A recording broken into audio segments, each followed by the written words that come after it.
welcome to the Field and Garden Podcast. I'm Jessi Graven from the Gardener's Workshop. Today I'd like to present a conversation between Lisa Mason Ziegler and Dave Dowling from 2019, in which they tackle some of the most common challenges that people face while working to become a flower farmer. There are also some great stories in here about when Lisa and Dave were first starting their flower farming journeys, so I hope you enjoy.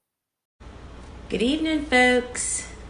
Lisa Ziegler coming to you from here on the Gardener's Workshop farm here in southeastern Virginia on my little urban farm.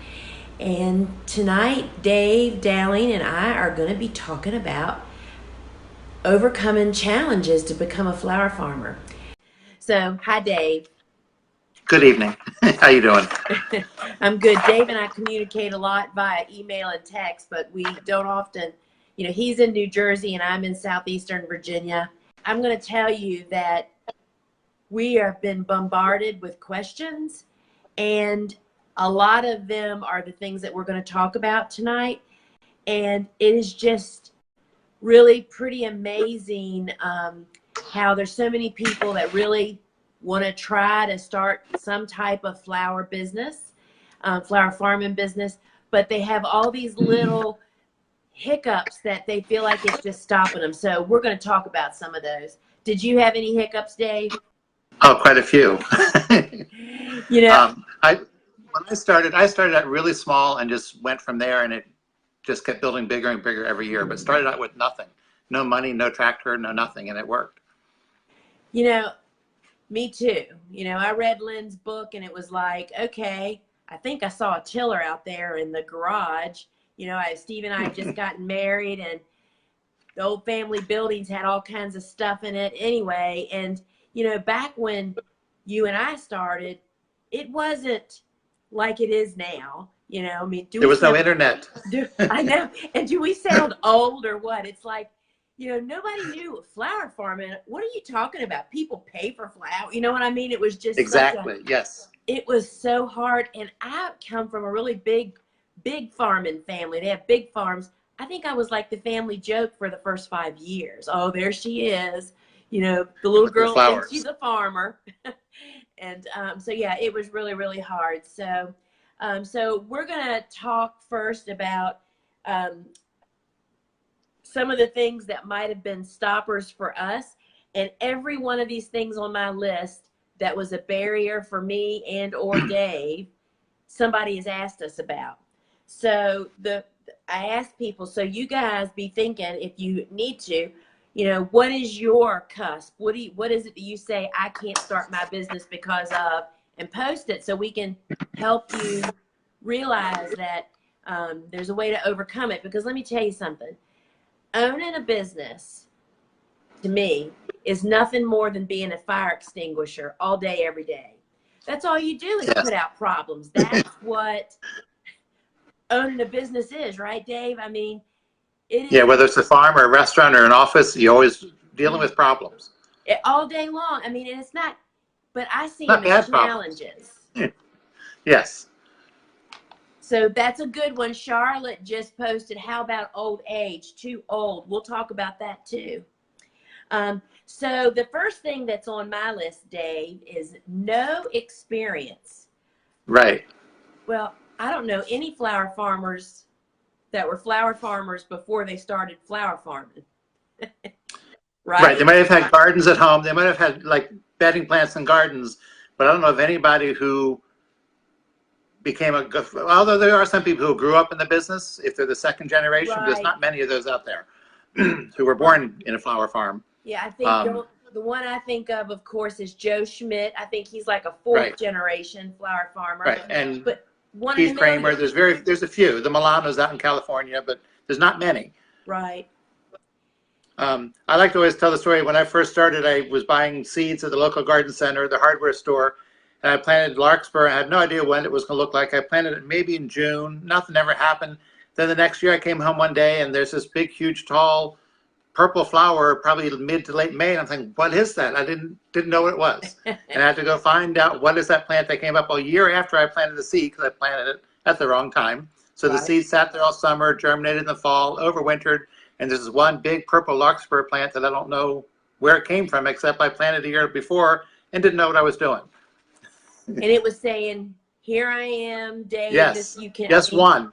It's true. So, I was barely a darn gardener when I started into this process. So really no experience is not a reason to not become a flower farmer.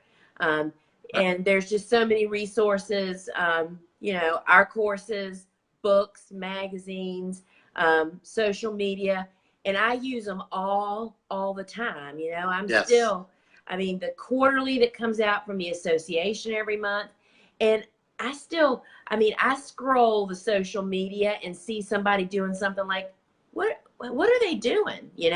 So we're all still learning, right? Now, I'll talk about this just very briefly. We get a lot of questions about, well, I don't have a cooler, and I really don't think I could have a cooler for several years because I don't really have a place to put it, even if I could afford one. And I will tell you that I farmed for 7 or 8 years with no cooler. I did about 5 without a cooler. Yeah. Yeah. There's just certain things you would never even consider growing when you don't have a cooler, but there's lots of other things to grow, right? So a cooler is certainly something to work towards, right, Dave? Because that opens all kinds of doors. And it's a big game changer to have one, but you can survive without one, but let your goal be to eventually get one and fairly soon. It's true. And figuring out too, like, if I had bought one immediately, because there are people, I do know people that have funding that go out before they know anything and buy a hoop house, buy coolers and buy equipment. And then 2 years later, they're like, oh my gosh, this cooler you never say this cooler's too big, right? You always say it's too little. Yes. So I think that there's huge benefits in tightening your straps and doing this and working towards stuff and figuring out what the heck you need. And also to start out with the coolers and tunnels and stuff and find out in 3 or 4 years, either you're physically or mentally or emotionally not cut out for it. What do you do with it then? And you got to try and sell it. So it's better to, in my opinion, get a year or 2 under your belt and then figure out, do I really want to keep doing this? Right. And then get your cooler and your equipment. It's true. It's so true. And, the next thing on my list is no acreage. That is perhaps one of the most, I bet I've gotten 5 emails today about, I just have, 1/8 of an acre and I'm not looking to become a big producer, but I'd like to create, some type of a bouquet subscription. Mm-hmm. 1/8 of an acre, you can really squeeze some flowers out of, right? A lot of flowers, yes. Yes, well, when you think of how much you do on your acreage, and like Leon Carrier did forever on 2 acres, it's amazing what you can do on a small piece of property. It's true. Before I had help, I lived on 1.17 acres for 10 years. My house was on that, a couple of outbuildings. I had 2 smallish quarter-acre gardens. It was unbelievable what I squeezed out of them. It almost killed me working them. And it was less than half an acre, and I said, I think last week or the week before on my Lisa Live, the best year I've ever had is I made $66,000 from those 2 quarter-acre gardens by myself, which meant I basically had no expenses because I grew all annuals, Right, just time and a few seeds, right? Yeah, so I think that having a small space gives you the opportunity to learn how to farm and not overplant, not overcome yourself, because that just makes you quit in August. Right. I hear when I see people who are starting out new and they got 2 or 3 acres on the first or second year, and I just think they're way over their head. Exactly. You can't do it. You can't. Well, you have no time to do all the other things you need to learn too. You got to find customers. You got to market yourself. You got to figure out bookkeeping. You got to get legal. You know what I mean? It's like all of a sudden you just really, really can't do it. So for me, it was like a dream come true. And I know so many people that this has happened to. You have to remember, I live in the middle of the city. It was me and 200,000 residents. However, my one neighbor owned the last 40 acres of horse pasture in the city. Everything else around us was developed. I never thought we'd be able to have a piece of it. I mean, the city just made it really hard to be able to subdivide.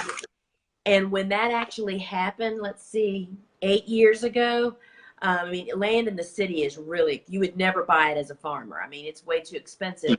But we bought an acre and a half. So then all of a sudden, I jumped from that little half an acre split in two. I all of a sudden had a huge garden. And if I'd have had that to begin with, Dave, I would not be sitting here right now. I'm pretty sure. Because I'd have planted it all. I'd have planted it. I've been overcome. Anyway, so not having a lot of space can be a gift, because then when you're successful, you can find more space. Somehow, some way. You never know what the future holds, right? So, Dave, talk about not having a greenhouse or a hoop house. When did you get your first one? I would say probably in my year 3 or 4, I built, quote unquote, a greenhouse that was like 4 feet by 8 feet with 2x4s and cheap plastic, just to start seeds in the spring. Oh, okay. And then I think a year later, I built a 8 by 10 greenhouse with old windows. And then it was probably in my 6th or 7th year, maybe 5th year, that I built a real greenhouse. It was a 30 by 50 foot greenhouse. But for the first years, I used it just for starting plants. Right. And it wasn't even a full-size greenhouse or a fancy one. Right. But you can do it without by starting under lights, which is what you do. Right. And so you were kind of out in the rural area, right? I was in the country, yes. And still is farmland there. Yeah. So, you know, so we're both extremes. Here I am in the city. I can have a greenhouse if I apply for the city ordinance. It's a very tough thing to do. So I just was too afraid to do that. And I just started growing indoors under lights. I know a lot of people. Emily, that I interviewed, that we had a interview with her several weeks ago. She does not soil blocks. She does plug trays. She does it just like I do, racks and grow lights. And she started over 70,000 seedlings, I think it was, she told me last year. Yeah, you know, it's so amazing. You can do it, right? And then I know that you also, by the time I started coming to visit you, you had hoop houses. How long? And then first off, explain what the difference between a greenhouse and a hoop house is. Well, a greenhouse would have some kind of heat source, usually a furnace, and has exhaust fans and either roll-up sides or some kind of mechanical ventilation to cool it off. Whereas the high tunnel is basically a greenhouse structure with the plastic, but with no, it usually has no electric in it, so there's no heat, no furnace, no fans to cool it. So it's ventilated by roll-up sides. Some of them have a rooftop vent. You leave the end doors open in the summertime, but it's basically a much cheaper because you're not paying for all those furnaces and equipment. Right. And it's usually sometimes a lighter gauge piping and so forth, the structure.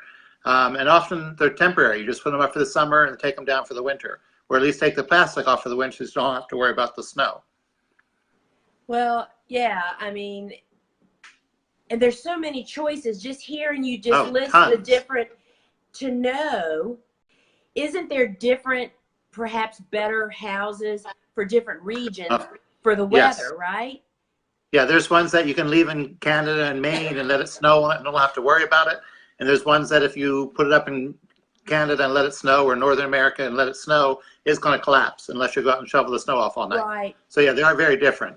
And so different qualities. You need to either have a lot of knowledge before you purchase it, or you need to have access to a lot of knowledge, meaning experience, wisdom, have flower farming friends and mentors that can help you decide. I know that you have helped several people put up greenhouses. Build houses, yes. I know that you have a lot of experience with that. But that's not something that you go into flower farming thinking, oh shucks, I've got to have that immediately. You know what I mean? You don't need it right away. Right. And but you know, I'll tell you, the consensus out there is you can't do this without a greenhouse. You can't. When I tell people that I grow everything in the field, they've looked at my photos or they've either seen our flowers somewhere. It's like, when I say that, they look at me like I have 3 heads. They don't believe it, you know, that you can do it. And it is so possible. I just posted a little video on Instagram and Facebook, I was going through pictures and I came across trailers of flowers. They're really very beautiful.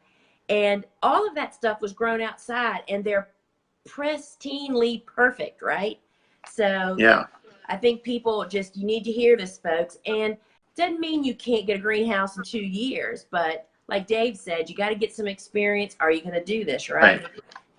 Yeah. And one other thing I want to point out, when I did build my greenhouses and tunnels, for the most part, I paid for them as I went. So I didn't borrow money for them.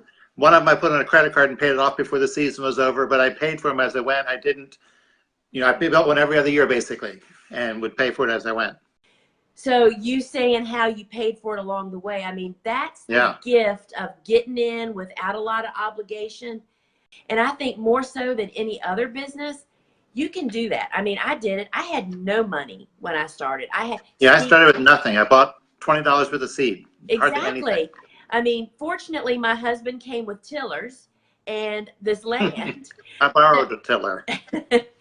And, so it's just, I just want people to calm down and not feel like they have to rush out and spend a lot of money, because that's the other thing, startup money. But I want to go back. I skipped over delivery vehicle, and I want you to talk about that. But the startup money, it's so easy for people to get in debt instantly now. So tell us, I remember seeing a pickup truck on your property and how you needed another delivery truck, and so you kind of made do. I built a box on the back. For the first 4 or 5 years or longer, I had built a temporary thing on the back of my truck that was basically the sides panels were tables that were tables for the market. So it had a cloth top on it and cloth back. But when I got to the market, I took off the tables, and all my stuff was in the truck. Would unload it on the tables and sell, then put the empty tables back in the truck to go home.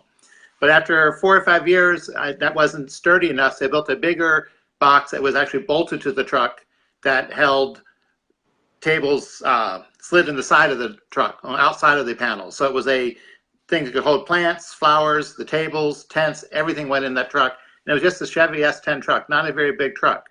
But it was a truck that had an extended cab in the front. So during the week when I was making deliveries to the florist, if it was a small order, I could put it behind the seat of the truck, and of course in the front seat and the passenger side, so I didn't have the whole big box on the back of the truck driving around all the time.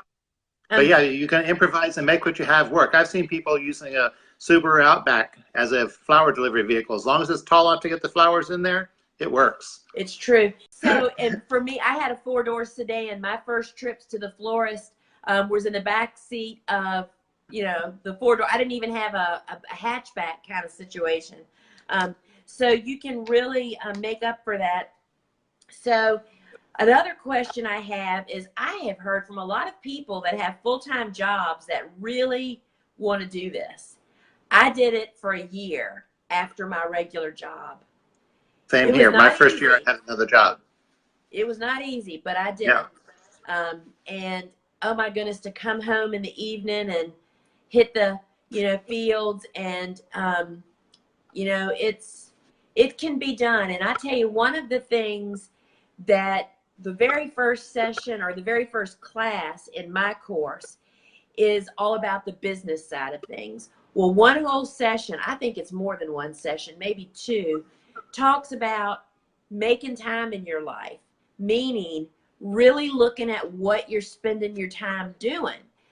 Because a lot of times we waste, and I do it. I mean, I really try to go through the steps that I share with them at least once a year, because I find that it's like I'll find myself getting caught up doing things that really don't matter to the business. If I want to do them, I need to do them in the evening when it's not work time. So I think that helping people focus helps a whole lot. But I know it's hard. I mean, with kids, it is really hard. We have several moms that have been students that I followed along, and I saw that Janice is on here, Janice Harris from Canada. She's a mom of 3, I think. And 3, yeah, 3 kids. You just really figure it out, and that's part of the community that you develop when you start flower farming and in these different groups, whether it's our Facebook pages or other Facebook. the moms tend to cling to each other to figure these things out. And didn't you say didn't Janice have a nanny? Somebody had a nanny. I don't know if Janice, I know Mimi Davis has a nanny, and so is another girl in Baltimore, in Frederick, Maryland, has a nanny, or a babysitter, like daycare. And I'm thinking of Paula Rice out in Idaho, 9 kids that all grew up on the farm helping. Yeah, you And know how Dad I introduced Dad her. had an off the farm job. Yeah. Paula, mother of 9. Holy cow! Yes. Yes. So it is just a matter of doing things differently, thinking outside of the box, right? And Yep. the other thing that I really thought was my big barriers, I didn't have a tractor for years. But here's the thing about not having a tractor. If you live where I live in the middle of the city, who would have ever dreamed that there was a tractor for hire in the newspaper that would show up at your house for $50, $100, $200 even, and till your garden for you? And if you live out in the country, you're even more likely to have somebody with a tractor, right? When did you get a tractor? Yeah. I never actually had my own tractor. I used a tractor, an old 1950-something Farmall that my brother had. Really? But I didn't use it for the first 10 years. Yeah, it wasn't mine. I borrowed his, but I didn't use it for the first 10 years because I had nothing to hook up to it to use. It wasn't until I bought a 4-foot tiller, then I used his tractor to run the tiller. And that's the only equipment I ever used, was the tiller on the back of his old 1954 International Harvester. So it's Farmall tractor. It's possible. It's definitely. Oh yes, possible. Yes. It's definitely possible, and so don't let that tractor, not having a tractor, really stop you. So Dave, here's one that I keep hearing. There's just nowhere to sell flowers where I am. Go ahead. People say that, and I've met people who before have been in areas where they have no marketing, no place to market near them. And sometimes you either have to be creative and find a new way to market other than the typical farmer's market or florist, or you need to go somewhere else, drive an hour and a half, and sell a lot of flowers to the florist in the big city or to a bigger farmer's market. I know a grower that's north of Baltimore. She delivers into DC. It's over an hour drive each way, but she'll sell them hundreds and hundreds of dollars worth of flowers. Right. I just think my mind will not stop thinking about ways to sell flowers, and that is something that if you want to grow flowers, you can figure out a way who to sell them to. I mean, I just keep saying $7 billion a year, y'all. They are out there. The buyers are out there. I know somebody down in Southwest Virginia in the hills of the Appalachian Mountains, where she's on a really small country road, barely has a yellow line down the road. It's that small. She has a stand at the end of her driveway and sells dozens and dozens of bouquets a week, has people that drive a half hour to come get them because she has really good flowers. And they come, and she sells literally hundreds of dollars worth of flowers at the end of her driveway every week. And think about what expenses she doesn't have doing that. Right. I mean, I tell people, because I hear we sold to florists for years. I never sold directly to a wholesaler. And, people say, oh, well, you don't get any money from a wholesaler. I said, well, but you have to think about that. If the wholesaler is willing to show up to your farm and pick up everything you've got once a week, that means no delivery truck insurance. There's just, you have to weigh all of these things. And there are quite a few wholesalers who will do that because they have the trucks driving around to make their deliveries. Exactly. And they'll just add your farm as a pickup instead of a delivery. Yes. So, and especially in more rural areas where there's not the big, huge wholesaler in like Baltimore or Philadelphia or Boston. But if you're out in the real country, you're more likely to have a wholesaler in that area that's a small wholesaler that will be willing to pick up from you. So let's see, what else were we thinking about? No help. Boy, that's a common problem with people. I know you had a lot of youngsters work for you, didn't you? But you don't need help right off the bat. I didn't have my first hired help until probably year 3 or 4. And then I hired somebody that was part-time that I met her at a cut flower meeting. Until then, I did it all by myself. and it can be done. You know, if you're only a half acre, you should be able to do it by yourself, because the general rule of thumb is an acre per person. So once you get up to 2 or 3 acres, you probably need help. But 1 acre, you should be able to do it by yourself. It's true. And again, starting small and building up and learning how to farm and manage and do maintenance also makes all the difference in the world. And, you know, something that Dave and I texted about today was how not having support from perhaps your family. And he said, oh, that'd be a can of worms. Well, but I think that is something that really is really important to be talked about. It's very true, yes. Because if your family or whoever you live with or someone that's in your life that you spend time with is not on board with this, it would be a very difficult battle. And, you know, I mean, I was very fortunate. I had Steve was like, go, go, go, do it. I mean, he was willing to eat cereal basically for 2 years when I was trying to figure this out because I was so overwhelmed in the beginning. But it would be difficult.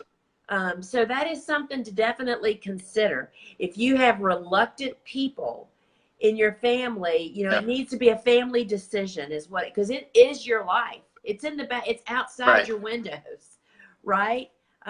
Because if they're reluctant before you start, you haven't seen anything yet. It's going to get worse, right? Yeah, it's only going to get worse. And while I totally believe that a single person can do this all by themselves, you know, because when you're single, there's a lot less responsibilities. There's not a mountain of laundry to be done, you know, so forth and so on. So I just feel like that is definitely part, and I feel that way about any business. You cannot go into a business without everybody that's in your life and directly involved with you being on board with it. Yes, because having your own business is nothing like having a job. Exactly. Where you go to job, work 9 to 5 and go home and forget about it. You have a business, whether it's any kind of business, you're involved with it and you're always thinking about it, and your family should approve and be supportive. Yes. So, and then somebody just posted on the feed here, and I'll go back and look at the feed in just a minute, about too old. I don't think, how old was Ruth Moore? Remember her? Oh, she kept farming. She's one that grew up on a farm, but she used to farm, come to every conference, and drove her tractor, worked on a farm until the summer she died, I think. And she was in her 80s when she was still going strong. I think she was 90. She was up there, but yeah, she was amazing. Great woman. And but there are lots of people, I know lots of people who have started this in their late 40s and in their 50s and even early 60s, and they start at that point in their life. My thing, as long as you're at least halfway physically active and able to do things, farming will make it easier and better. It's like the best gym there ever was. So as long as you are physically able to do the work to start out, you'll be fine. And that's the biggest thing. You know, several years ago, I had a gal that worked here who was a big yoga nut. She taught us stretches and stuff to do. And people say, doesn't your back hurt all the time? I mean, I'm bent over. I weed. My knees are gone. But I work. I don't plant. I will tell you that. Bobo does all the planting. I stopped planting about 7 years ago. But I do all the weeding and all the harvesting pretty much. And, you know, there are ways to manage that, right? If you're reasonably physically fit, you can do it. Right. And it is the best. One person that works for me is in her late 60s, and she is down on her knees, you know, I mean, and she feels like this is her exercise. Who needs to go for an hour walk at night when you get home? Heck no. So I feel like if you go about it in the right way, then flower farming can be part of your physical fitness. So I don't think too old. And then somebody else posted on here about being a single parent. That can be a challenge, or it could be a help, right? Depends how old the kid is. Yeah. You know, if the kids are old enough to be on their own, it's one thing if it's a 3 or 4-year-old that you have to watch constantly. But if it's a 7 or 8-year-old, have them help. Make it fun. So I agree, but I think little ones definitely need supervision to let you feel, I mean, whether you have to have somebody come to the farm to watch and to help out. Again, it's a business, but yet it's a home business. I don't get anything else done when I'm farming. I might be able to throw some laundry in, but other than that, I mean, you're at work, right? Mhm. You know, all these little hiccups, as I call them, are like excellent preps for going into business, because going into business is not what people think, right? I mean, were you surprised, Dave? I was totally surprised. It is work, a lot of planning, a lot of thinking, but it's not that hard once you get down to it. It's You just true. got to roll your sleeves up and do it. You sell more than you spend. That's the key. You have to Right. not, it's real easy to spend a lot of money. Yes. And I mean, but you do have to spend some money to make Oh, money. you got to buy some seeds and some plants and buckets and that kind of Yep. stuff, but you don't have to have thousands of dollars to get started. You could start a flower farm on $300 or $400 the first year and just buy nothing but seeds. It's true. Sunflowers, then you saturate them in celosia. That's it. You could get by with just that on the first year. And then at the end of the season, you have money. You know what I mean? You have extra, Yes. you have income, and You have seed money for next year. that's, oh, how cute was that, right? So Dave, talk about something while I look back here. Okay. I just, like when I first started growing flowers, I had no intention of becoming a flower farmer, but I had one day been riding my bike and saw someone selling cosmos bunches at a farmer's market. And I thought, they're paying money for that. I've got that growing at the end of my driveway. And it's kind of a little thought in the back of my mind. And like, oh, so the following year I met Leon Carrier, who's a flower farmer in Maryland, and he was growing flowers in his yard, basically a big yard. And I figured if he can do it, I can do it. And the following year I started doing it. And again, I never thought it was going to get to what it became. But you can start out small and just build from there. So and get as big as you want, or hold it at a smaller scale or smaller size if you want to. You don't have to get real big. I mean, and that's kind of the joy of owning your own business. You know, when I first Make started, it what you want. I'm not even sure what I thought when I first started, but I was just thinking I wanted to quit my job and stay home and garden, basically, is what I wanted to do. And I wanted to generate a little bit of money. But I think because I'm now circling around, you can make this as little or as big, just like you just said. And like for me, I went from little and got bigger and bigger and bigger, and then got pretty big. I mean, we were pumping some flowers out here. I had 6 people cutting flowers, and it was wonderful. And that allowed me to invest in a lot of things that I would have never had if I hadn't done that. But now I'm coming back to where it's pretty much just our members only market. And it is a dream come true. You know, I mean, you can make $20,000 or $25,000 a year having people come to your farm or your place and pick up their flowers. And, Yeah. you know, I mean, it's like now you get to I think I'm doing now what people think flower farming is about. And so that's the gift of doing this. You can have a stand at the end of your driveway, or you can go gangbusters and start selling to 23 florists, you know? Right. Or do like I one year was doing 9 different farmers markets throughout the week. Oh my gosh, you've got to be That was a lot. me. I only went to 5 of them myself, and the rest had employees go to. But yeah, it was a lot. I mean, it is so easy to fall in, isn't it? I mean, you just want to do more and more and more. Right. It's true, because what you find is when you start growing good quality flowers, you're doing it pretty professionally. You know what I mean? You're set up as a business. Oh, yeah. You never have enough. But I mean, to me, to say, okay, I want to make enough money to pay the mortgage for 6 months this year. I mean, what a huge relief on a family budget that would be, right? Or to send your kids to private school or whatever. And so, yeah, it's really a doable thing. And I think that there's just so many opportunities. But, you know, I live here in what was once called the Colony. It was a Mennonite community, which we're still Mennonites here, and I'm a Mennonite. But anyway, there's a story of about back in the 30s, there were 2 sisters that lived down at the end of the road to down here where I am. And the two of them raised gladiolas. And they sold enough gladiolas to buy a brand new, what was an old kind of car? It was a real funny name car, but it was like a big deal. A, that they got a car, and B, that they made all the money selling flowers. I mean, is that not awesome? I mean, you can do it. So, Debbie, regarding initial investment, what about row covers and hoops for them? Do you have an estimate for how much would be necessary to start with? Well, I didn't use hoops and row covers. Shoot, I didn't even know about them for years. Yeah, I didn't use it. No. And so I initially, and I encourage people, especially when they're just learning to farm with cool flowers, especially, is to only grow cool flowers, fall plant cool flowers that are hardy in your zone. So you don't have to provide any kind of shelter, right?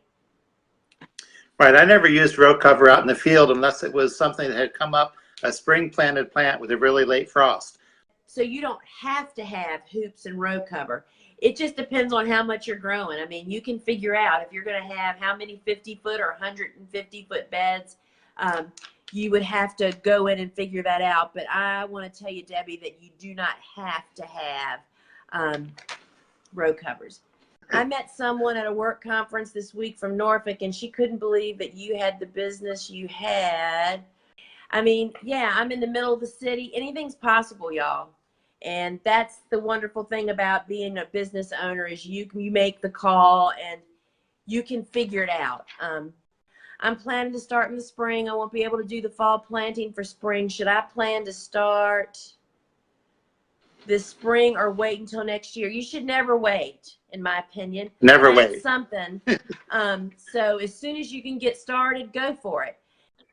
Is a cooler really a must when you grow tulips and narcissus? I'll let you talk. With tulips, yes, because you have to pick tulips every day and they need a cooler. Although if you're doing a small amount, when I first did them, before I planted a lot of tulips and peonies, and went in my kitchen refrigerator. Everything came out, the ketchup, mustard, mayonnaise, everything was out. Take out the shelves and stack them full of flowers. You might only be in there for 2 or 3 days at a time, but that's what I did until I had a real cooler. It's true. If you don't have anything else, Dave. I think that's it for the night. Okay, thegardenersworkshop.com. So, hey, till we meet again. Ciao. All right. Okay, welcome back. As you may know, both Lisa and Dave offer online flower farming training courses through the Gardener's Workshop. They each host a 6-week course that is only offered once annually. You can join the waitlist for those courses on our website and then be notified when they come back around in the late summer and fall. But also, Lisa Ziegler offers several on-demand online workshops that are shorter and more specific to a certain topic, such as seed starting or starting a cut flower garden. To find out more about those, you can go to thegardenersworkshop.com and click on online courses, then go to on-demand workshops, and you'll find them there. I'll put links to those here in the show notes as well. Well, thank you for joining me here on the Field and Garden podcast today. I'm Jessi Graven with the Gardener's Workshop, and I hope you have a fabulous day.